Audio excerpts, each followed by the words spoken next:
Hello and welcome. In the upcoming section, we are going to be building out a pop-up message. So this is going to be a useful type application where the user can press an element with a specific class, and then we can open up a pop-up message in regards to the contents of that element.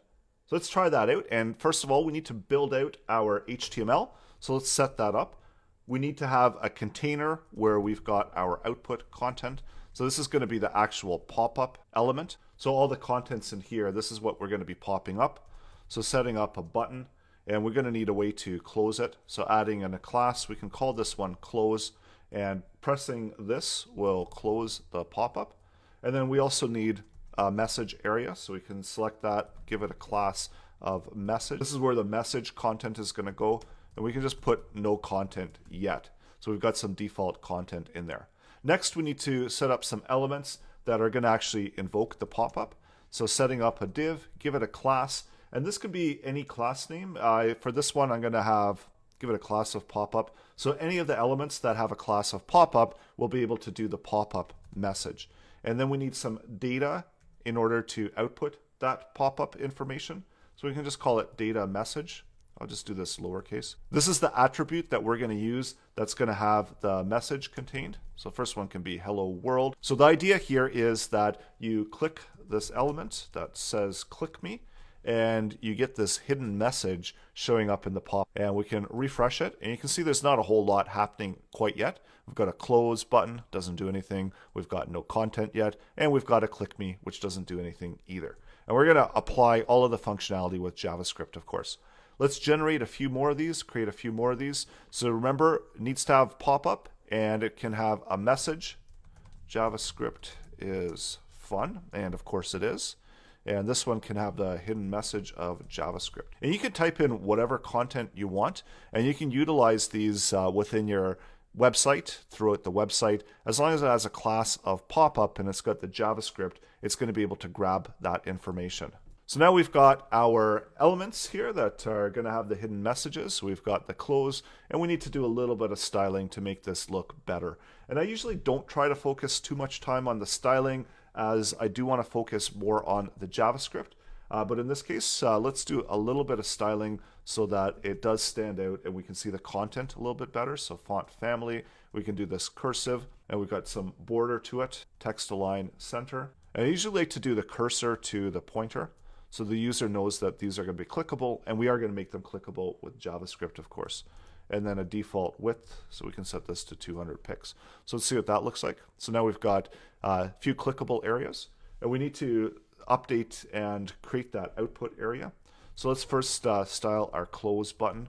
So this is that little button in the top hand corner that the user can close. So we can position this absolute, so set it up in the top corner, so maybe 10 pixels off the top.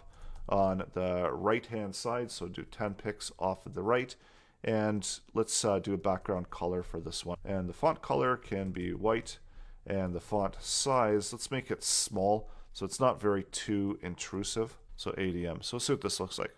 So we've got our close button, and lastly, let's also style our output area so that we can move that around the screen.